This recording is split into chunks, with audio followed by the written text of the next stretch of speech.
Welcome to the Start Something Show. Join world-renowned experts, change agents, and everyday folks who have done the amazing. All here to help you start something incredible. Now it's time to step out, live your perfect day, and create a legacy with your host, Tina Dietz. Well, hello there. Why, yes, it is time for another episode of the Start Something Show. I'm your host, Tina Dietz. Thank you for joining me here today, where we are building 10,000 thriving businesses, helping people live into their vision and create their business oasis. Yes. Let's have a little mental palm tree and umbrella drink right now. Just a moment. Deep breath. Yay. All right. Today on the show, I'm welcoming Ellen Rogin, New York Times bestselling author and financial wizard goddess. Ellen's coming on the show today to talk with us about money management from a whole different perspective. And just a little sneak peek, her TED Talk on teaching kids about money is just brilliant. So great interview. Looking forward to sharing that with you later on the show today. Before we get to that, of course, we have not had a Don't Be That Guy segment in a while, so it is absolutely time for everyone's favorite Don't Be That Guy. Our Don't Be That Guy today is brought to us from the very, very wonderful Kathleen Hewer. Kathleen Hewer is the owner of BrokenChordCommunications.com. It specializes in marketing music education. I'm a big fan of music and music education, so happy that she contributed this Don't Be That Guy. Thank you, Kathleen, for that. And our Don't Be That Guy today is Email Scraper Guy. Imagine this. You go to an event, say a networking event, or maybe a business education event. You end up handing out your business card to lots and lots of people. You come back from the event, and maybe 24 or 48 hours later, all of a sudden you're getting unsolicited emails from somebody's business. And you realize that some of the folks who took your business cards at one event or another have added you to their email list. Not only is this illegal, it sucks. Don't do that. Don't be that guy. Don't be email scraper guy. You're better than that. You can connect with people organically. For goodness sake, do you know that if you reached out to most of these folks personally, whose emails and phone numbers you've gotten from their business cards, and created authentic conversations with folks for real, they'd be so much more valuable to you than just sending them a random email that they didn't want. There's no faster way to get marked as spam than adding someone who didn't give you permission to your email list. So just don't do it. Be a human being. Don't be email scraper guy. And thank you again, Kathleen Hewer from BrokenChordCommunications.com for contributing today's Don't Be That Guy. If you have a contribution you'd like to make to one of our segments, hop on over to thestartsomethingshow.com and go to the Contact Us page. We love to hear about your Don't Be That Guy moments, as well as tech tips, and of course, our ever popular Super Starter of the Month. If you get someone you want to nominate for any of these categories or a tech tip you'd like to offer, make sure you tell us. We're happy to share it on the air. My guest today on the Start Something Show is Ellen Rogin. Ellen is the co-author of the New York Times bestseller, Picture Your Prosperity, Smart Money Moves to Turn Your Vision into Reality. A perfect fit, since we're all about turning vision into reality here at the show. And she is chock full of left brain credentials, that wonderful alphabet soup of MBA, CPA, and certified financial planner. Ellen is also the owner of a successful wealth management firm. But what makes her really unique is that she also walks on what we call the right side of the brain, balancing those values, the big picture ideas, meditation even, and humor with all of her professional training. So she is as comfortable talking about the power of compound interest as she is talking about the power of belief. And Ellen is also the founder of the Abundance Activist Movement, whose mission it is to help the world think and act more prosperously. You can connect with her on her site at ellenrogin.com. Ellen, thank you so much for starting something with me today. Oh, so excited to be here with you. Thank you so much. It's really great to have you on the show. I came across your work several years ago now through a show that you had on Horse's Mouth, which is a channel for financial planners. Is that right? That's right. That's right. And that was just such a great show. You had so many interesting guests, but also adding on your own information. I've been looking forward for a while now to having you on the show. Now, I think I want to jump right in here. You started your business, I believe, way back in, not way back, I'm sorry, back in your 20s. Oh my God. It was kind of way back. That was horrible. I'm sorry. No, I tell people I started when I was 12. So it was 1990. She was a financial prodigy. That's why it was that. Okay, so that was a little less horse's mouth and a little more foot in mouth right there. But we'll just keep going. What made you want to start your own business at that young age? So I was lucky enough to be the child of two business owners. My dad had had his own architecture firm for years, and I had been working as a financial advisor for another firm. And I remember him saying to me, eventually you'll start your own firm. And I said, no, why would I do that? I was perfectly happy and really didn't have that vision for myself. But gratefully, I've always had people in my life that held a bigger vision for me than maybe I did at that point in time. And then some things happened with the firm that I was working for that I realized I needed to start my own deal. So that was 1990, and we're 25 years old, young, whatever, this year. So it was really kind of being in a situation that I felt like, okay, I'm still friends with the guys I work for, but at the time they were doing some things that just didn't feel right for me. Mm-hmm. And figured the worst that could happen is it didn't work and I'd go do something else. I laughed. My background started as a CPA, and that was always my fallback. Well, if I had to, I could always be an accountant again. Thank God I've never had to. And, the financial industry is notoriously, in the past, has been notoriously skewed towards being fairly male-dominated. Did you find that you had to overcome anything as a woman at that time in the 90s? We had to deal with shoulder pads. It was bad enough, Did you find that was an issue, or did that kind of bypass you? I'm laughing that you said notoriously male-dominated. And actually, it still is. At least 80% of my profession, or the financial services industry as a whole, are still men. And I always saw it as a benefit. It was always the thing that I'm like, okay, this is something that sets me apart. There's not that many women. And I think I kind of go through life looking not at obstacles, but as opportunities. I know that sounds kind of Pollyannish, but I really do. And because my approach was always like, okay, this rocks. There's so few of me and so many guys that look very similar. I can find something that's unique, even without even having to say how what I do for people is unique. So I think it was always a really great thing.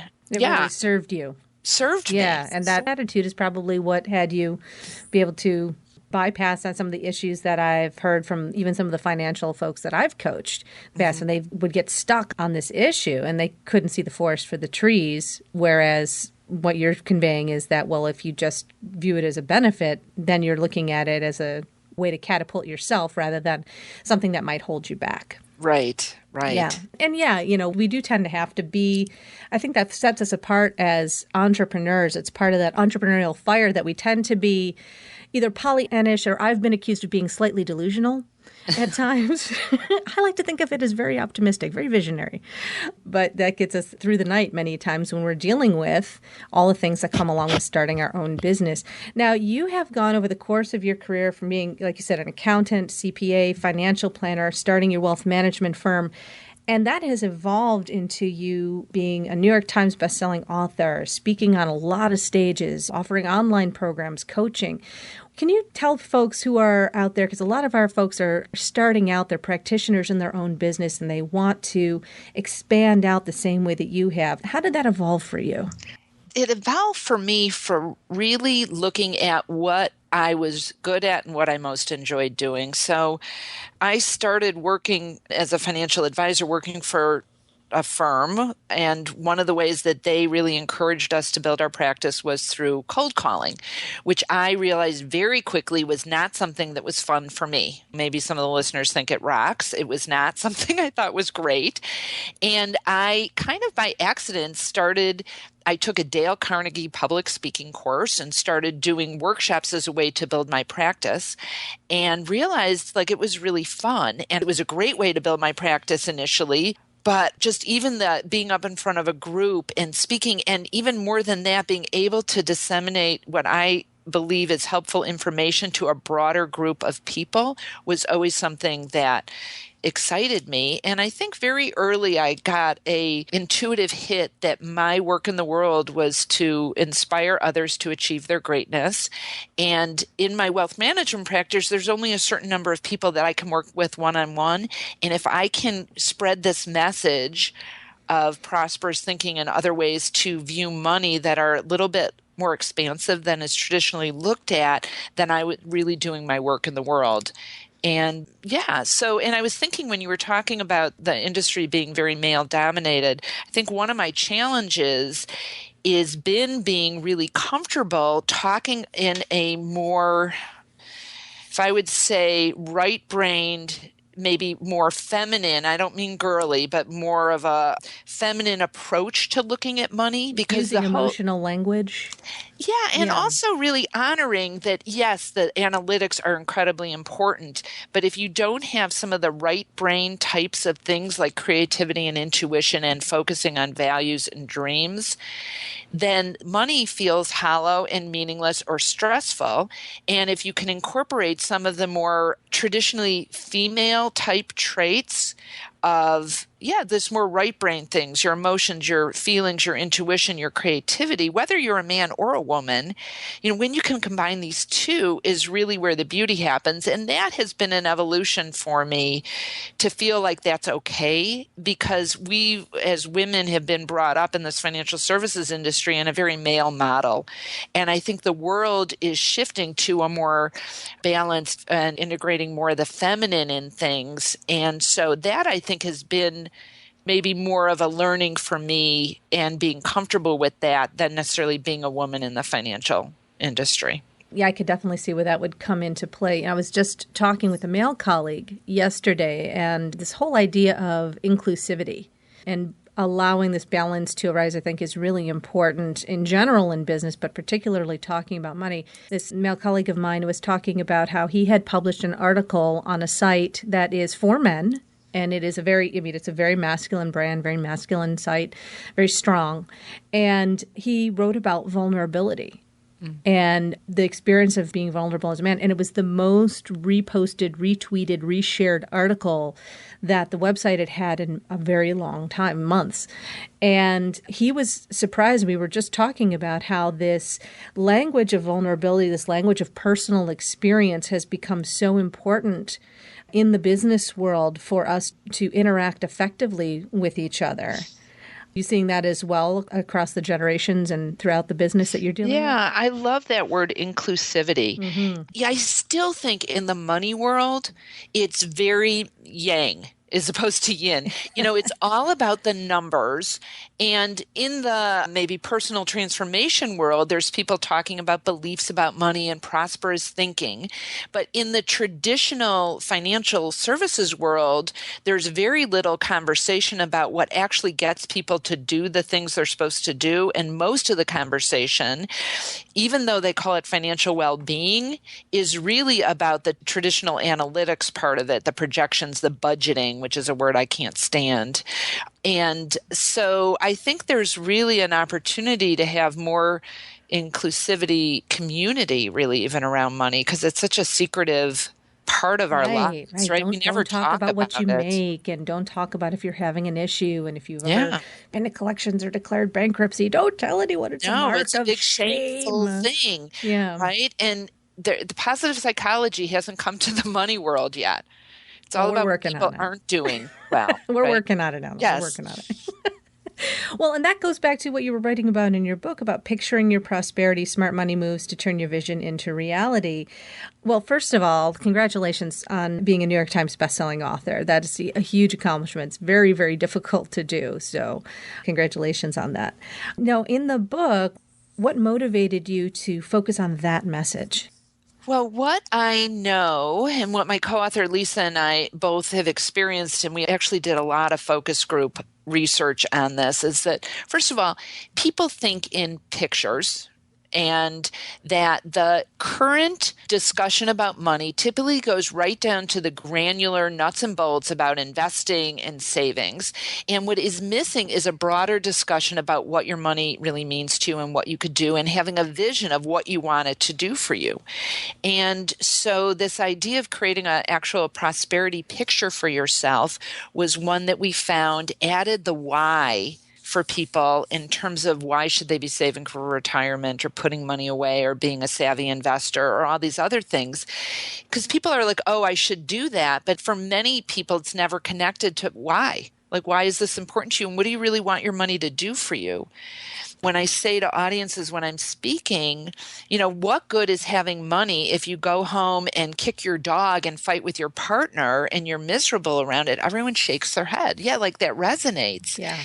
And so this idea of combining both the right brain visualizing, and we actually have a process we take people through to create a prosperity picture, and the getting into action with the fact that we live in a material world and you need to take action in certain things, and there's ways you can be savvy about your money. And combining those two, we felt was a really fresh approach to the financial planning discussion. Yeah. And I love that approach because obviously, big keystone of what I share with my audience, and it's one of the reasons I wanted to make sure people got this in the context of dealing with money, is that vision is so important. It's so important in creating what you want. And so many people, including myself, money is not our prime motivation for doing things. Some people it really is, but a lot of people, especially folks in this economy of social consciousness or the economy of wanting to make a difference in the world and legacy, which is the conversation we're in on the show here. Money is important, but it's not the primary motivator. So we have to kind of connect those dots together. And I think that sometimes there's a thing like it shouldn't be about the money, like almost pushing it away. Like there's something not good about it being about the money. And it doesn't mean, I 100% agree, it's not the motivator for most people. There's a very small amount of people. Yet it can be an amazing tool for transformational change and positive change in the world. I was having a conversation earlier today. Like, I love Lululemon. I love their branding. I love their manifesto. And it's been up in front of me. I carry a lunch bag, one of their bags, and on it says, friends are more important than money. And it occurred to me, and at first I'm like, oh, yes. And then it occurred to me, like, why are they even comparing those two? Exactly. Like, they have nothing to do with each other. It's like bicycles are more important than dogs. Like, huh? Like, they have nothing to do with each other. Right. And it almost makes the money bad. Because we love our friends, so it must mean that money is something bad or dirty about it if you're comparing them that way. Yeah, like you can have good relationships or you can have money. Exactly. And that has come up many times. Yeah. And so to start to realize when you have beliefs like that, oh, wow, if I'm thinking that, is that inhibiting my ability to generate more income, which then I can funnel into things that are important to me, my family, my community, the world is in general. But being able to generate money is an amazing tool. It is. And I'm going to link this together with your TED Talk, which was just wonderful, on teaching our children about being smart about money and this kind of unique way of dealing with that around their beliefs. I actually started to cry at one point. I may start to cry again because that's how I roll. You said at one point in the TED Talk that when you catch your child daydreaming, instead of telling them to cut it out, ask them if they would mentally or daydreamingly create what they really want, to go further into the vision. And I was so moved by that because it's so powerful for our children and for us. And I think that really links together this whole idea that we have these beliefs that then dictate our actions, which then gives us the results that we have. And if we could start that with our children, then it gives them that opportunity to have a bigger sandbox to play in the world rather than the confining beliefs. Are you seeing any differences generationally? Have you noticed anything transgenerationally that is emerging? So what I've noticed, and my kids I have a sophomore in college, and our daughter is looking at schools now. And so I've been, taking her on college visits, and we get all these brochures in the mail. And what I'm noticing now is the schools are bragging about the volunteerism their kids do. One of the schools she went to talks about alternative spring break where they go and do volunteer work. Another one at Tulane, we were just down there, they require their kids to do work in the community to graduate. Like, Yes, how I've seen beautiful that. is that? That certainly was not the case when I was in college, right? And it's more and more important to the kids growing up that they make a contribution to the world. So I love that. I love that. Where I'm not necessarily seeing a difference is in the conversations parents are having deliberately with their kids about money. Yeah, that's pretty crucial. What would some of the conversations you would love to see every parent having with their child? Yes, so I would love every parent to know that maybe even conception, but when their child is first in the world, they're absorbing your beliefs and attitudes about everything, and specifically about money in the conversation we're having. Because I think that parents don't realize what their kids are picking up. And so fights about money, discussions, even little things that you say to them about anything financial will have an impact. And so to be super deliberate about what messages you'd like your kids to pick up around money. And even if you're not black belt in handling your own personal finances, it can't mean that you're not talking to your kids about how you're learning or you're working towards this. I think back about, we had a traditional household and my dad went off to work and my mom stayed home. And I remember all through growing up, if I'd want something that seemed a little bit bigger, my mom would say, well, I have to ask Dad if it's okay. And she'd say things like, I have to get a check from Dad. Like, she didn't even have her own checkbook.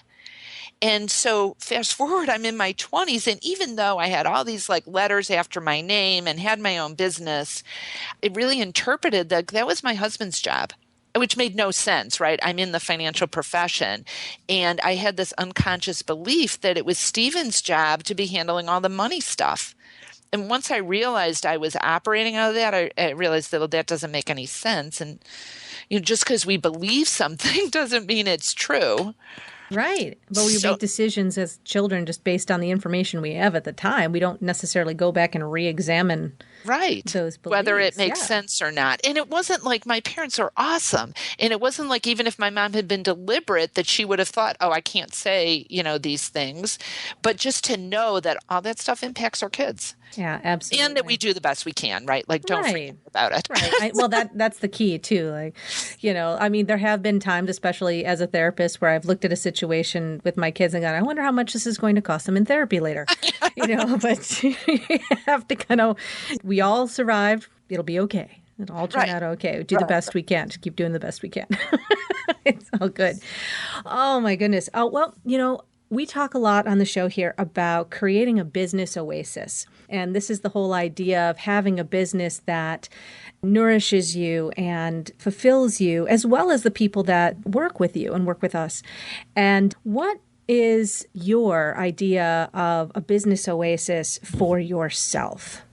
Wow.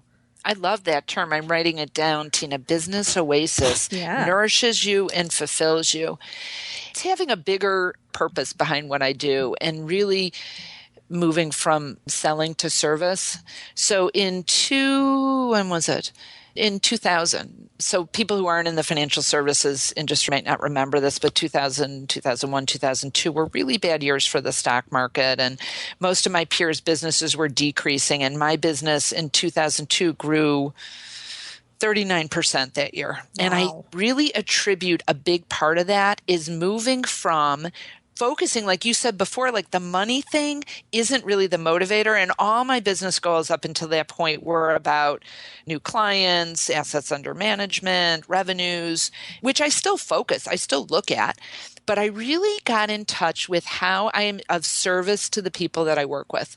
Like, people were really freaked out then about their money. And I really got like, wow, I can really serve people and calm them down and make them feel better about their money. And that shift I think made a big difference. And continually, I'm looking at how I can serve in the work that I do and what the bigger goal is, whether it's the audiences that I speak to, the clients I work with, the message in the book. This is my second book, and it was a lot of work in terms of time, but such a joy to write. And I think it's because Lisa and I, my co-author and I, had the entire time this idea of this is a message that can really change the world, can change how people are around money. It can have them be more generous. My big meta goal right now is to inspire and awaken people to use their money as a force for good in the world.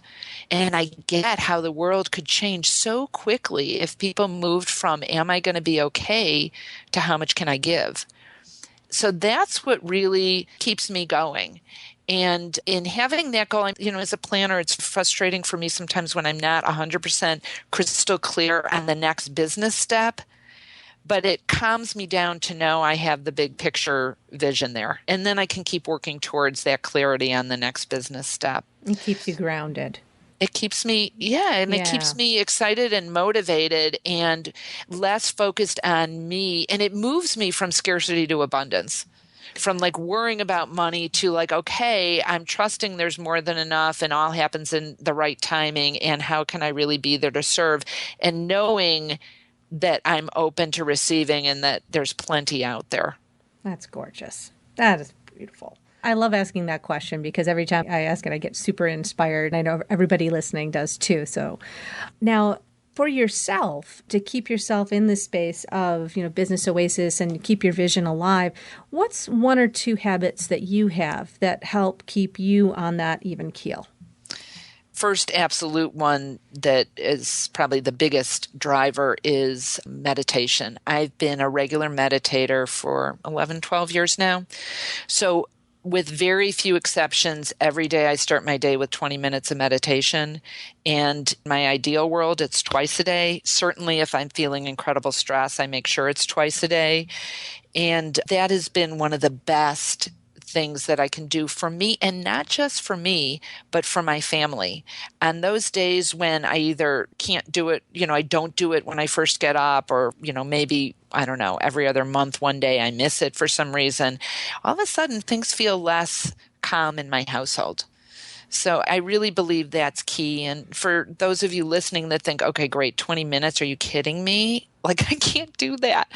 It can be a 10-second meditation. It's just knowing that we have the power to calm things down. Yeah. It's like a Control-Alt-Delete for our mental Reboot. Yeah, you ever get the, hey, Mom, or hey, hun, did you get that meditation in today? You ever get that? Yeah, as I know my family notices if I'm not in my daily routine myself sometimes too. Yeah, exactly. Yeah. And then I've always had a physical exercise thing. I've been a big runner and for a while, and then this year I took up bike cycling, which has been great. I spend more time with my husband that way. It's been a big challenge for me. I knew how to ride a bike, but actually cycling, clipping in. Yeah, that's a whole other set of skills. Such a personal growth experience. It's okay. You're just connecting those two halves of the brain there. It's all good, right? Yeah, exactly. Well, you're going to be joining us on the Backstage Pass to talk some more about the nitty-gritty of money on the left and right sides of the brain. So I'm really looking forward to having that conversation with you. But before we move into that, I want to just let all of our listeners know that Ellen has contributed some wonderful articles for our super starters on the Start Something website. And of course, you can find all the links to Ellen's book and everything we talked about today on the show at thestartsomethingshow.com. So don't worry about, taking notes. We have it all there for you. You can just go back to the show notes on the website and enjoy. And if you want to learn more from Ellen and get some more information about, digging deeper into your money conversation, handling your money, and picturing your prosperity, you can become a super starter as well at thestartsomethingshow.com. Ellen, thank you so much for joining me here today. It was a great conversation. Thank you. So much fun. Yeah. I had one more question to leave our super starters with something to move themselves forward for this week. If you could offer them a tip or a piece of advice around their conversation or a practical step around prosperity or money, what's one that they might try on this week? Yeah, I would say it's a non-traditional one, which is to be a generous giver. When you are more open to giving, and I mean financial giving in this conversation, all kinds of giving are important, but when you are more open to loosening your grip on money and sharing it with causes or people that are important to you, more flows back to you. There you go. Givers get, and the wheel of karma continues to turn. I agree. So thank you again, Ellen, and thank you, listeners, for joining us on this episode of the Start Something Show. We will see you on the Backstage Pass, and we'll also see you next week for another episode. Start something with purpose. Start something with freedom. Start something now. Go to thestartsomethingshow.com, join our community of superstarters, and get your perfect day planner pack, a free resource to help you create the life you've dreamed of living. Take action now, and we'll see you for our next exciting episode.